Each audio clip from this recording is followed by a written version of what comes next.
JT Crowley is Talking Books. On the show, you'll hear from emerging talent and seasoned veterans from around the world. Hello, I'm JT Crowley, and I'm delighted to welcome on the show for the first time Robert Leet from Western Massachusetts in the United States.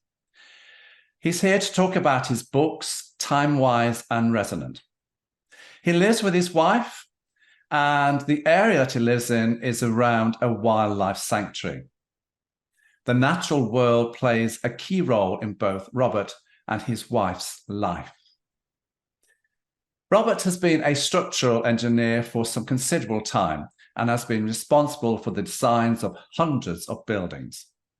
His love of reading, for that he has to thank his mother, who was an avid reader herself and always made sure there was a selection of books scattered around the house at any one time. He liked books by the heroes, Greek and Norse gods. That's what caught Robert's imagination. And he would very often accompany his father on summer holidays, sitting in the cab of his father's furniture truck, and he would have his head either in a book or reading the maps, looking with a way to go forward. In those days, there was no sat-nav. And he would crisscross America with his father, and he spent an enjoyable time with his father. But we're talking about in the 50s and 60s here. Happy days. But what Robert saw of America on his travels then is totally different to what he sees now in America. So let's invite him onto the show to talk about his books and himself. Robert Leet, come and join me. Good afternoon. Robert, before we delve into the books, would you care to tell the listeners and viewers a little about yourself and a bit of the background as to why you wrote these books, Timewise and Resonant? Well, your introduction was quite nice. Having been an engineer and studied math and science all my life, it always seems to me that people who, well, not even people who don't study math, but it seems like there's a side to mathematics and to science that's neglected. That there's more what do I want to say, background to all of these ideas. In one of the books, I get into semantics of words. There's a semantics of words and semantics of ideas, that there's always implicit assumptions in there that are not necessarily explored. And I just thought that I'd explore them writing novels. You certainly have explored them. So let's have a look at these books. Now, Robert, let's open the first book you wrote, Timewise. Now, for me, science fiction and time fiction addicts, you're going to love these books, and you're going to be extremely interested in this book in particular. It's stuffed full of tension, conflict, and suspicions. And it evolves around Ron Larsen, a modest, self-effacing teenager, and Regina Russo, an aberrant physicist. It also evolves around unchartered experiments and a rogue FBI agent who considers Ron and Regina to be state terrorists. Now, we're not going to go into all of the chapters, for we would be here forever and a day, everybody. And that's not the concept of the podcast, as I say on numerous interviews that I do. The idea of this podcast is to give you a flavor of what Robert Leet's books are about. And if you want to know the full contents of the books, there's a very simple answer to that. It's called go and buy them. Can't be fairer than that. So Robert and I, before we came on this podcast, agreed what chapters we're going to go in the book, so that these chapters we both felt best reflect the storyline within. So, Robert, let's go to chapter 1. Why did you choose to open the story around a chess game, match competitions, And what's the significance of having Ron, a pubescent, foster child, teenager, coming from a disadvantaged childhood upbringing, interacting with Regina, a university professor of physics, who is more than twice his age? He's only 14 in this chapter. This is a risque combination, but it's a powerful start. Why the storyline in this chapter? Well, I wanted to create as the narrator a person who didn't have assumptions about what he was about to do. He has really he's not been brought up in the world of studying this. He happens to have a skill at mathematics, but he has very little assumptions and even desire to get into the field as a profession. And I just wanted to start that as someone who would be open to the strange ideas that his mentor, Regina, has. As for her, I can't, the book isn't as explicit about what her desires are, but I think using chess as a metaphor, she was looking for someone who she could share her knowledge with and could help her and could carry on her work. And she evidently saw in Ron someone who would do that. If you recall in the book, for instance, he's winning these chess games without even trying. And she says, well, look, if you're not going to play against me, I'm not even going to bother, play against yourself.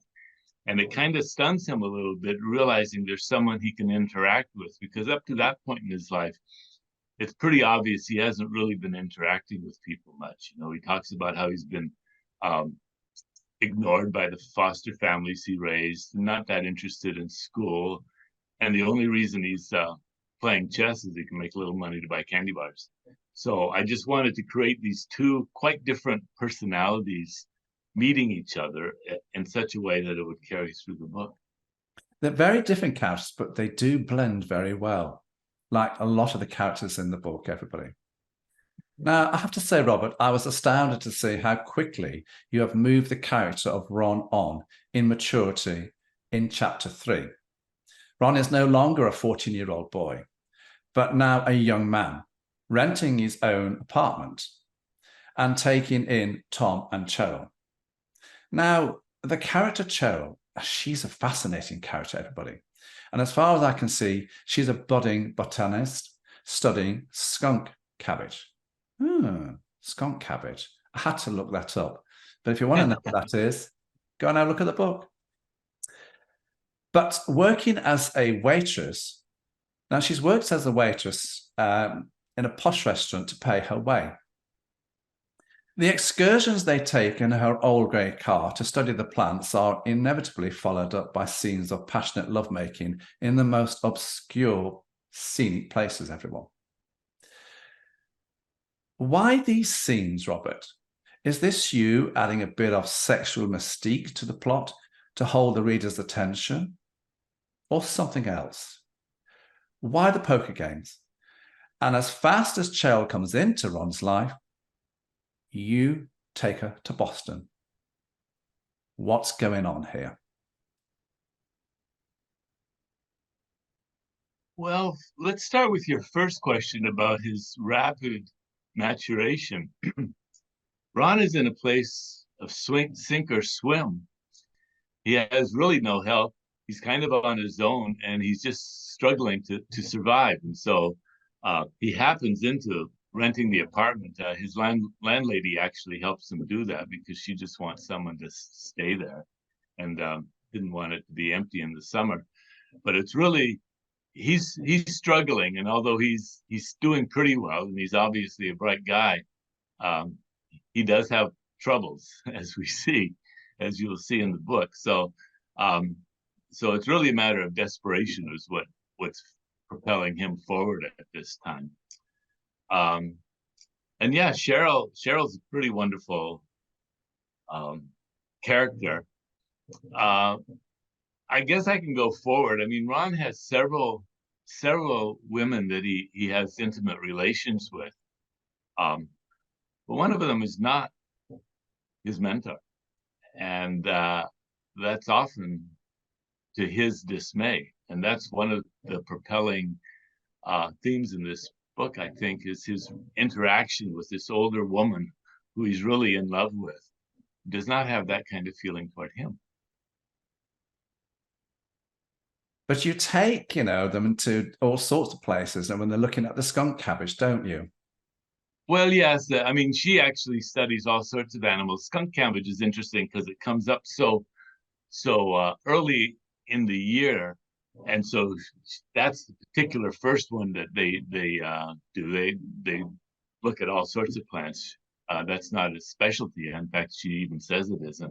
But it's an interesting plant because it blooms very, very early in the spring, sometimes late winter here, and literally is the only thing out and will pop up through the snow even. So it's just an interesting thing that, they look at it and then they have to go back 6 months later to find it. So that's one. But it is a vehicle for one thing. I just wanted to create the background of his introduction to the wilderness of Massachusetts that he had no idea was even there. In fact, he's totally surprised that it even exists, even though he grew up in it, which I feel a lot of people in Massachusetts are like that, frankly. But it's a wonderful place and it's wonderful, wonderful areas. And I just wanted to also describe them and get people to visualize this area. Robert, let's go to chapter 4. Cheryl has left the scene, but Ron still has thoughts for her. Regina is brought back in. Ron's got a new job. He's selling TVs.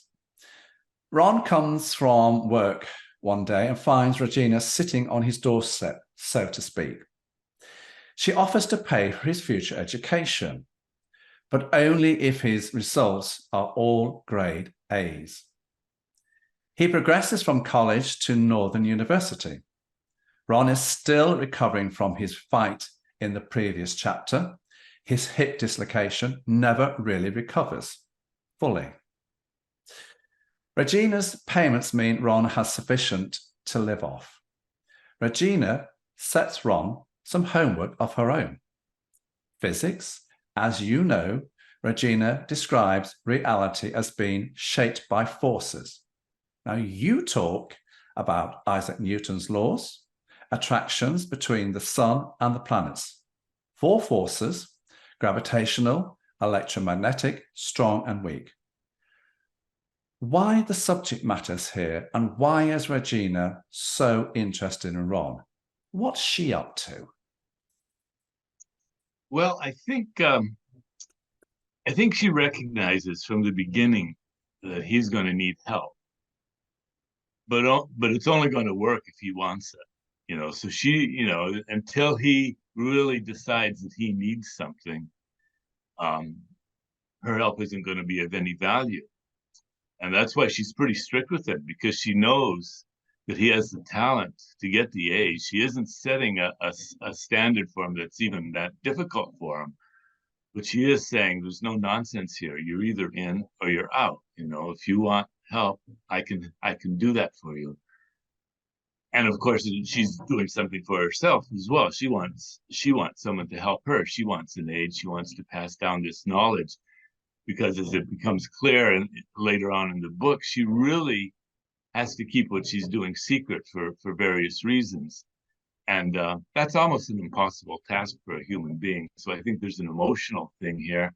Plus also, they have different skills, and she really relies later on in the book on some of his skills. So I think that it's a mutual thing, but I think it's a recognition on her part of that here's someone who has some ability, but without someone to step in and to push him, it's not going to go anywhere. It's going to continue flailing. I think frankly that's true of all of us. We all need help to get by. oh, we do indeed. Absolutely. Yeah. Some more than others. Give us any help we can get. Yeah. But there's another question you ask, and actually there's quite a bit of science, quite a bit of description in science in the book, and it isn't easy, and I won't pretend that it is. I think it's written in such a way that if someone's interested in the subject matter, they can follow the logic all the way through. But right at the beginning, it's not Regina who uses the word force. She points out that Newton uses the word force. And she starts this conversation, and this is where she first uses the word semantics. And she points out that force has assumptions just in the very word that makes us think of it in a way that may not necessarily be fruitful. And so right at the very beginning, what I'm trying to point out is that we can have these assumptions about what we're studying without really analyzing the assumptions. And I think that there's a little discussion right at the beginning that begins to open this up that I really want readers to think about as they go through the book. So that's why the whole discussion on forces start, because it starts on the fact that Newton had to create, he not only had to create the ideas, but he had to create a language to discuss those ideas. And the word force meant something, you know, it wasn't an obvious choice for what he was doing. And in fact, they go into a conversation where Regina says, maybe we could use another word instead of force. Maybe we could use the word command. And so there's this whole discussion of the semantics, which I think this is a fairly important part of the book to get into the spirit of what I'm trying to do, writing about it. I totally agree with you. Now, there are 31 chapters in this stunning book of yours. So let's go towards the end of the book, chapters 23 and 25. Now, in chapter 23, you start off with Ron and Regina on a roof, having a conversation about string theory. Now, when I looked that up, string theory states that all matters consist of vibrating strings embedded in extra dimensions we can't perceive. In fact, there needs to be 11 dimensions, 7 of them hidden from us. Somehow, for the theory to work for years, you say. It's been a darling of mathematically minded physicists. You talk about subatomic collisions that inspired string theory, sine wave, patterns, vibrating objectives, relativity, and quantum mechanics, Newtonian space. What have you got these characters on the roof talking about here? What are they pondering over? And so the issues they're talking about, how important is the story in this chapter to the rest of the book? Yeah, that's a fun chapter. One of the ideas that comes out in that is Regina kind of admonishes Ron that she's really not interested in technology. She's using technology for another means. And what she is interested in is the nature of existence. And she's very clear on this throughout the book, that it's really just the wonder of being alive, of being aware, which is a very important word in this book. And that's what her driving force is, and she wants to make sure he understands that. So to go on about the string theory, again, this is similar to the discussion of force. String theory, I'm not even sure it's still a darling of physicists. There's a lot of physicists who feel people have wasted their careers creating great mathematics on a physics theory that will never go anywhere. I'm not really, I'm not a physicist at that caliber that I can discuss where it is right now, but it's been a very difficult career choice, because it really hasn't come up with physics that really explains anything. There's so many variables involved. Regina's explanation of that, she compares it to a camera. She says if something was vibrating, you'd think maybe there's an earthquake and everything's vibrating. She says, actually, it may be the camera that's vibrating. And that's what she says is wrong with string theory, is they're looking at the wrong thing vibrating. So again, it's her trying to look even deeper than the normal physics into what are your assumptions when you see these vibrations? And is that assumption warranted? Maybe there's something else going on that it makes it appear what you're seeing, but that's not really what you're seeing. So it's an important discussion again, giving her frame of mind of how to look at things differently. Let's go I to think that is. Oh yeah, I think the whole book, with the concepts that you're putting together is fascinating, and I found it very gripping. And as I said to you before we came on to do the recording, this was a book that I had to spend a lot of time on to get to understand what you were driving at. And it took me a little time. And I just hope I've got the theme right here for you. Now, the last chapter we're going to have a look at is chapter 25. Here we have Regina talking to Ron about quantum clocks, providing ideas on her ideas on the origin of dark matter, more experiments with quantum clocks, about Regina wanting to take further steps to prove her theory about dark matter, namely that it's a vestige of a disturbance in space-time caused by a collision with another universe in the first fraction of a second after the Big Bang. You have a trip to Nevada to buy a ranch. I thought, what's going on here? So this is a busy, busy, busy chapter. Rob, what are you portraying here to the reader? Where are you taking the reader here? Well, it's a good question. Up to this point, I think Regina almost is an ephemeral, supernatural person. I mean, she just seems in charge of everything. But I think at this point, she's facing some of the limitations of her life and her mortality and whatnot. And she's trying to find a way so she isn't so isolated, that they're because up to this point, all of their studies have been, she considers them too dangerous to allow humans, to allow it out into the human race. So her whole life has been around keeping it secret, it's kind of a Captain Nemo type of thing.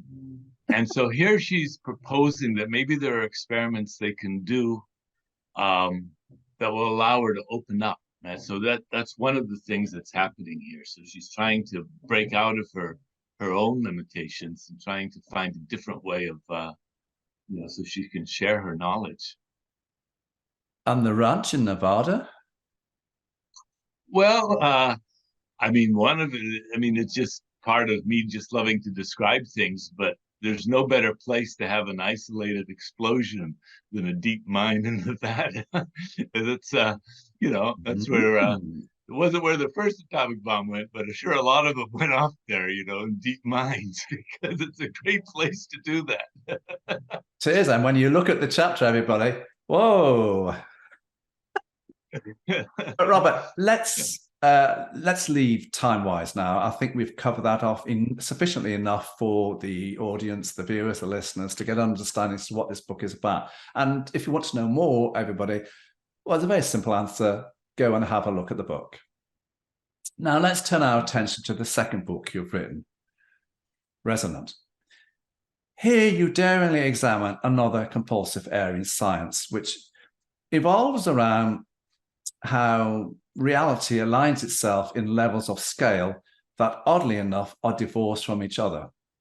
From small to large, you have the various scientific fields of quantum, relativistic, Newtonian, planetarian, astrophysics, rubbing side by side with chemistry and biology. Now, you tell this story through the eyes of an aging mathematician and an inner circle of friends, and humpback whale language, structure of matter, conflicts with the US Navy, and the whales themselves. Why did you feel compelled to write this book?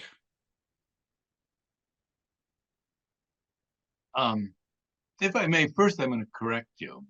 Please do. The description, the description you made of the different levels of nature and science is true. It's accurate. But in the book, what I said was, I'm trying to write that book and I couldn't do it. And then this one came, so it's actually a different book. So this book is more about. I'd say it started off with what are numbers about? You know, again, it's very similar to Timewise, where I want to explore the assumption behind what numbers are, and where does that lead, and what does it say about the universe, and why do we use them? And it also has to do, and I don't get as much into it as I could, but how our brains are really created so that numbers seem like the most natural thing in the world. Most people, when they think about mathematics, that's the first thing they think about is arithmetic and adding and subtracting. But what I'm pointing out in this book is that numbers are actually only relevant because of the type of universe, the type of world we live in. And I'm trying to explore what created that kind of world. That's a fascinating theory. You know, Robert, like in the first book, Timewise, let's give people a tantalizing glimpse as to what they can expect within the chapters. So again, we've chosen some chapters, everyone, that best reflects the overall theme, the concepts of this book. So let's start with chapter 1. Here you introduce us to Joseph Tennant, who you state is a problem solver, and his milieu is mathematics. He's not a young person. And for me, this was quite striking. You gave him the characteristics of Tourette's.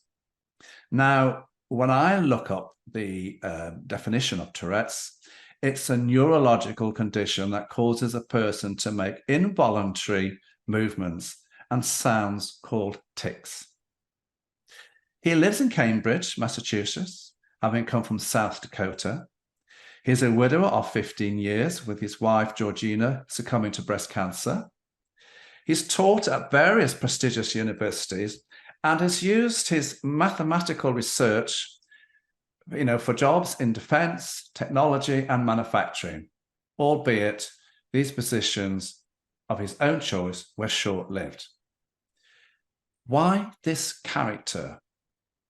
And why did you give this character the characteristics that you have, you know, the Tourette's?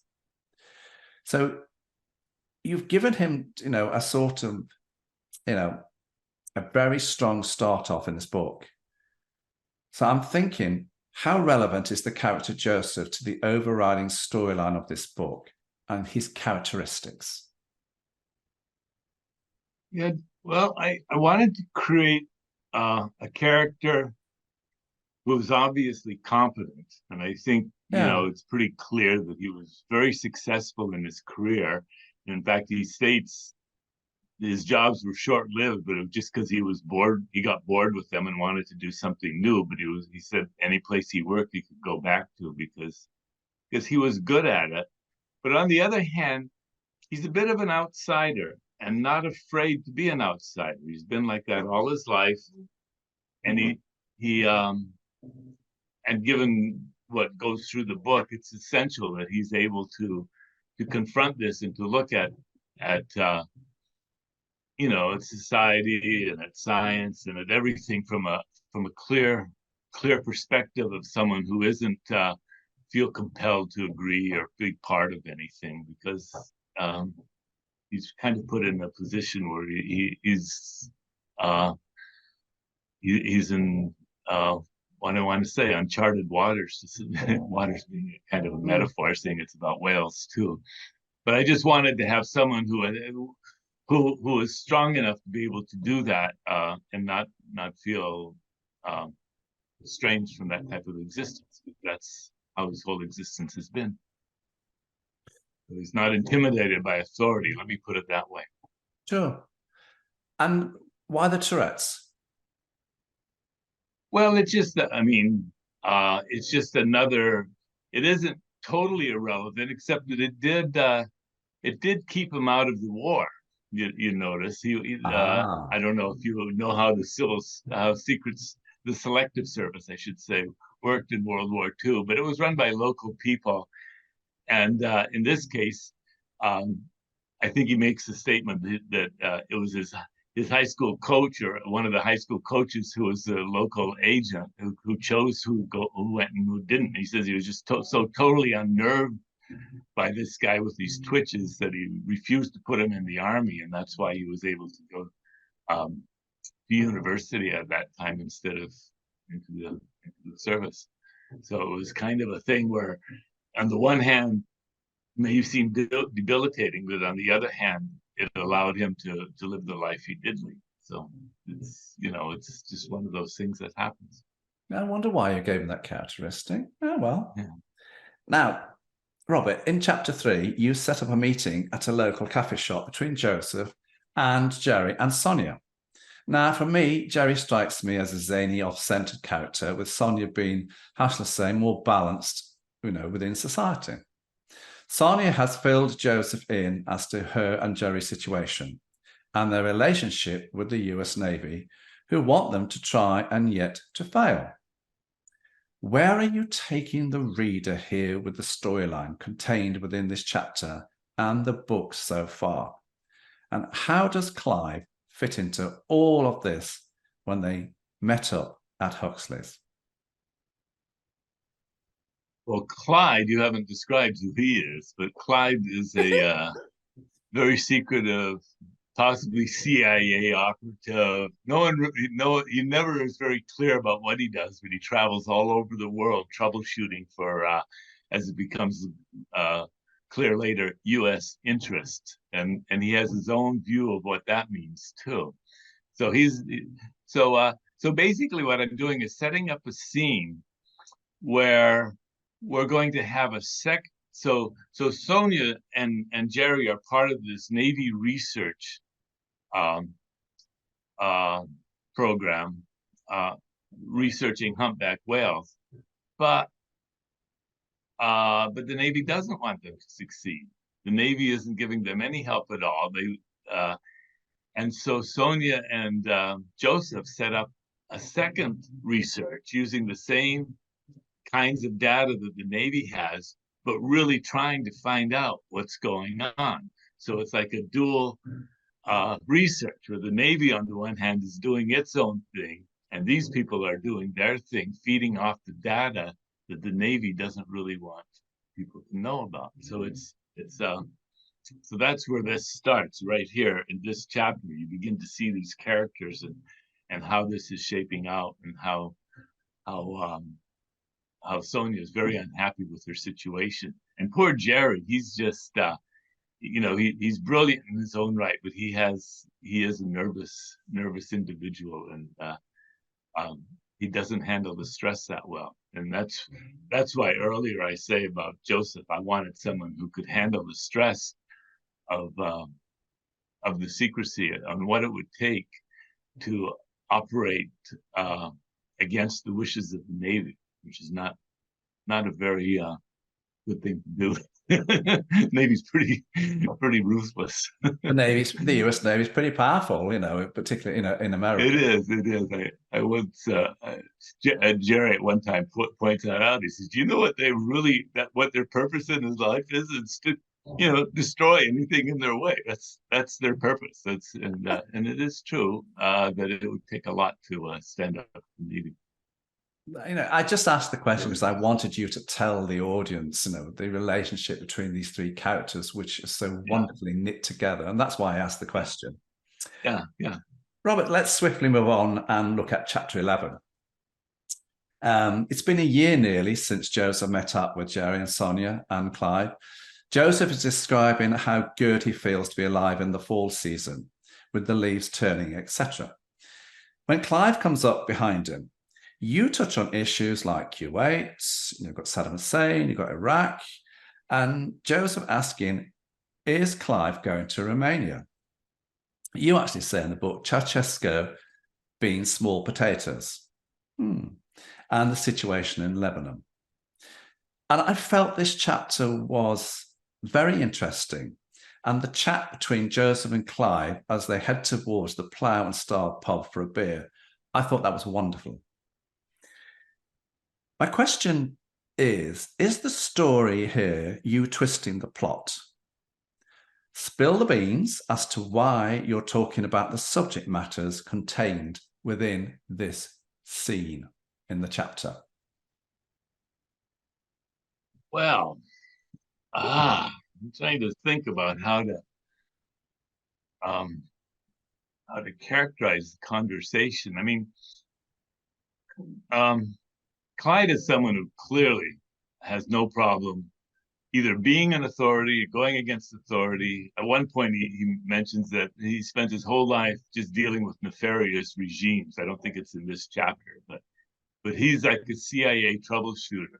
And in fact, at one point, he's talking about the was it Ollie North and Robert McFarlane screwing up in Iran back when Carter was president, because this takes place there.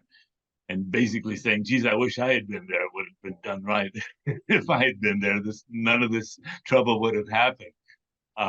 And in fact, when he says Chuchesca was small potatoes, what he's referring to, if you think about historically, what happens is very shortly after the Berlin Wall falls, and Clyde is intimating that he had something to do with that as well.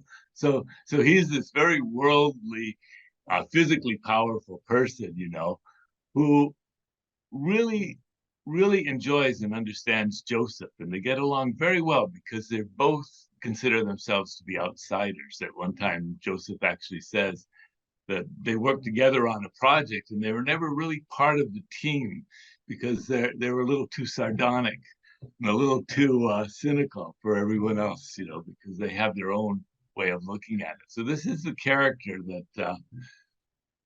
that Clyde is, and what he's talking about, and so he talks a great deal about, gives a different perspective on power and how the world events occur. I think, in fact, this is the scene you say in Lebanon. This is the scene where he has someone say, give this Lebanese kind of proverb or whatever, saying that wealth can give up wealth, but power can never give up power. And I actually heard a teenager say that from Lebanon during the time that when Israel invaded and destroyed the Lebanese government and the aftermath and everything. And someone asked him, well, do you think this will help the government get together? And the kid said, no. He says, wealth can give up wealth, but power can never give up power. And that's like one of the themes throughout this whole book, is what happens when you have power, when you're trying to hold on to power. So that's basically where that whole chapter, I just want to introduce that as a background so that, and it makes it even more formidable what Joseph is trying to go up against his friends, and more clear. Robert, where do the whales, the humpback whales, which you talk about, so often throughout the book, the vocalization they make for communication and sensation, fit into the overall storyline? And why did you choose humpback whales, as opposed to other whale species? And why whales? Why not another animal species, in the animal kingdom? Why the humpback whale, basically?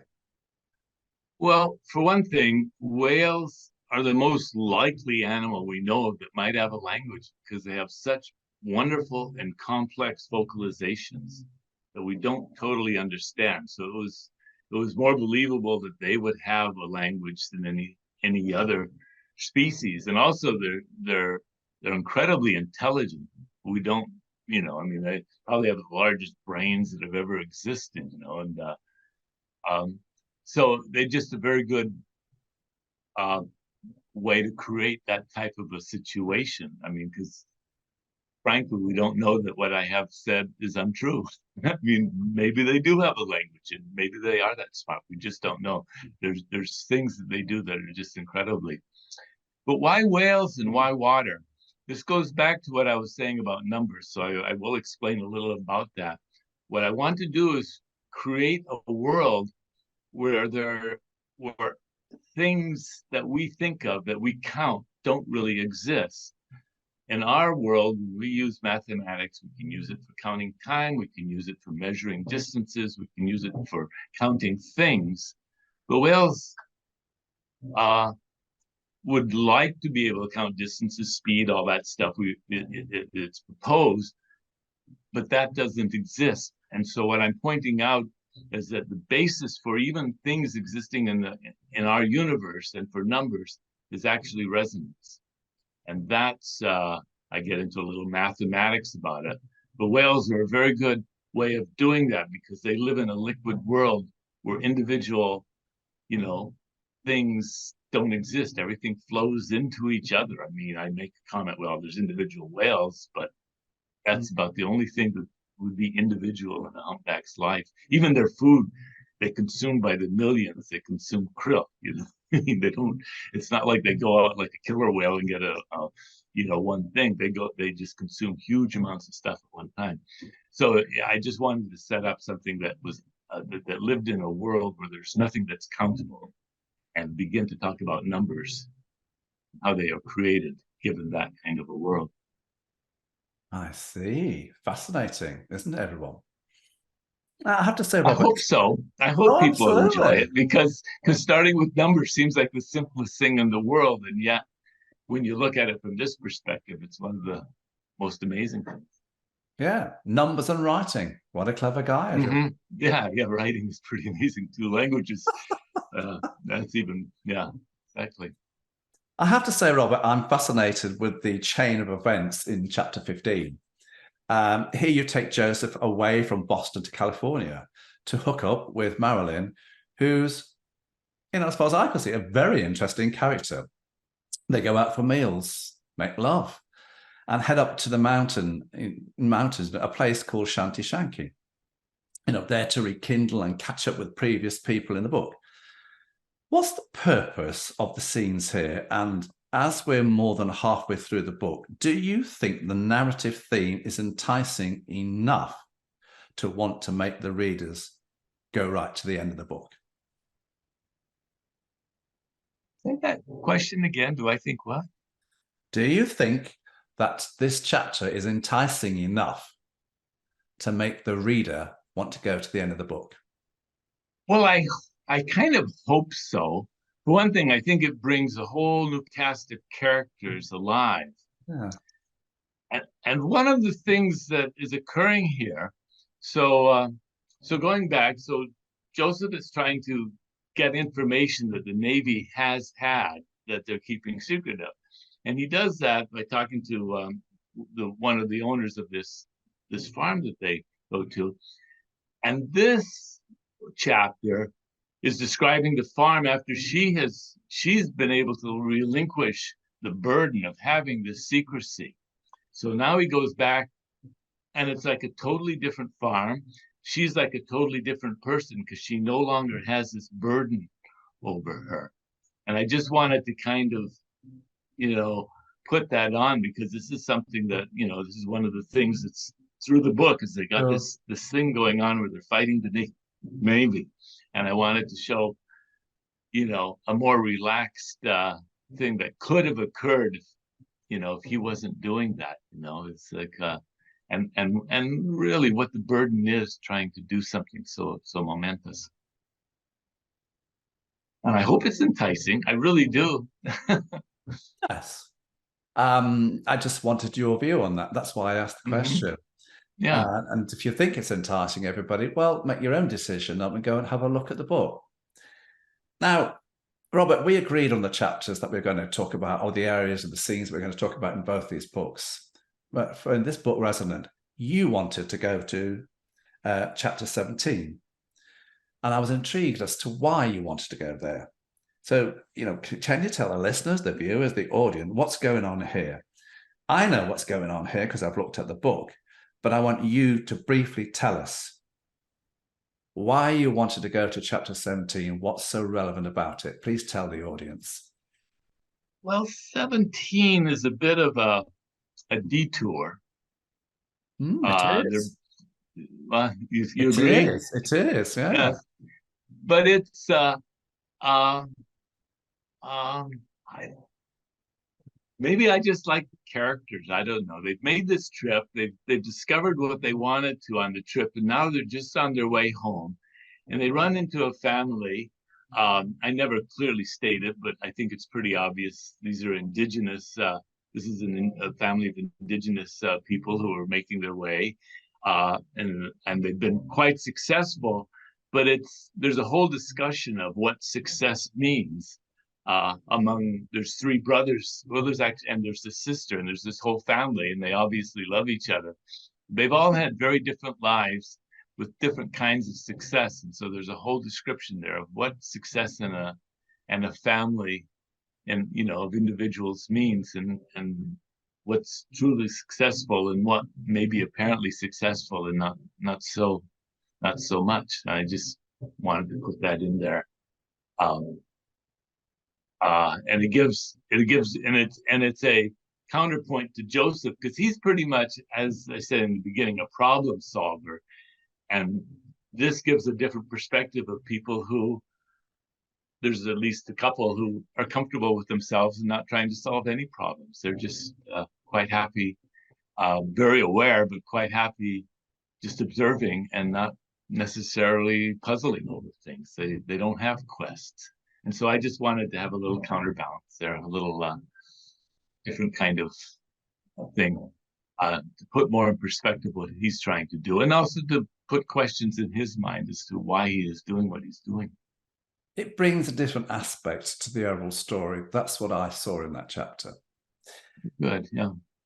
Robert, so there you go, everybody. Those are the two books. What's next for you? Do you intend to write any more books, or is this it? What's your plans? I hope to. I'm trying to. I haven't really started writing one. Oops, sorry, I talked over you. I have a third one in mind. I haven't started on it earnestly.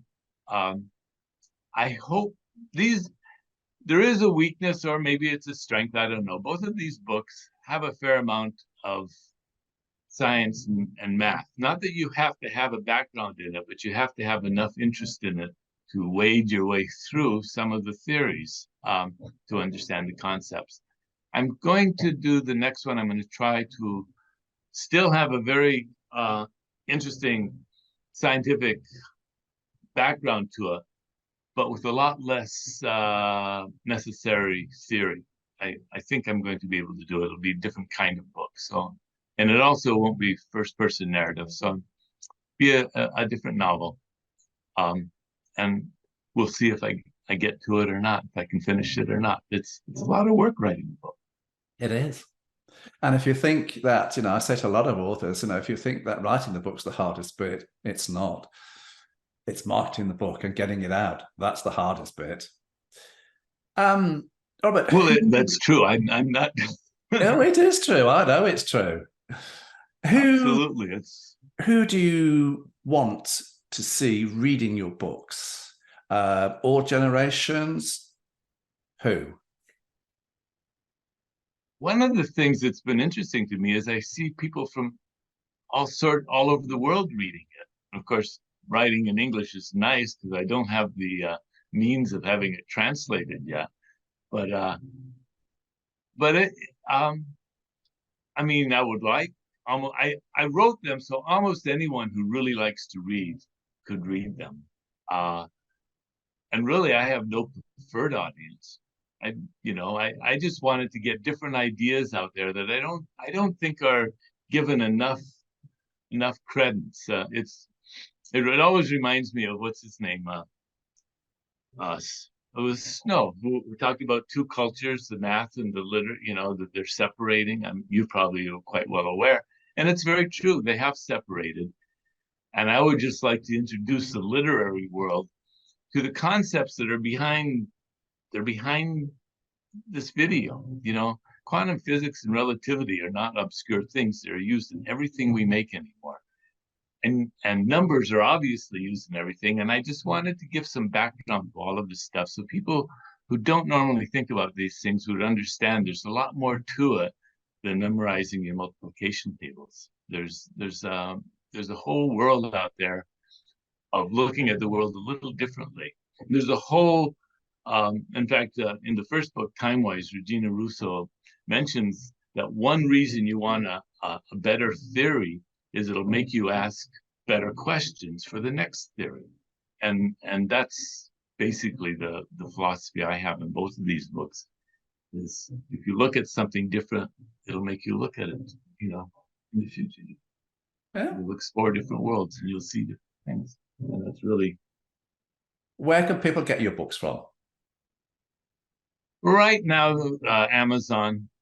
You can get it either paperback, both of them, either paperback or Kindle on Amazon. As you mentioned, marketing is the hardest part, and this is part of phase 2 of marketing, even making this video. I guess my next thing is to find other ways of getting it out, because there's other methods where I could get bookstores to order them, and there's better places for them to order than Amazon. So I basically have to, and it's one reason I haven't even started so much on my third novel. Is I'm really trying to explore this whole new world of marketing. It's an interesting thing. There was a time when the author had to get the publishing company to be interested in the book to write it, Prentice Hall, whoever. Now, anyone can write a book and publish it. It's relatively simple.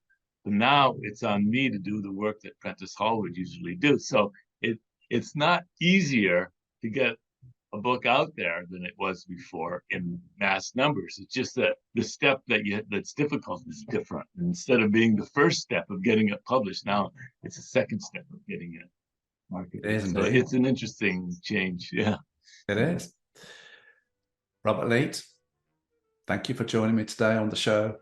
Your books are amazing, and I have thoroughly enjoyed looking at them. Well, Robert Leet, thank you. everybody. I'm JT Crowley. Thanks for listening, watching, wherever you are in the world. Stay safe until next time.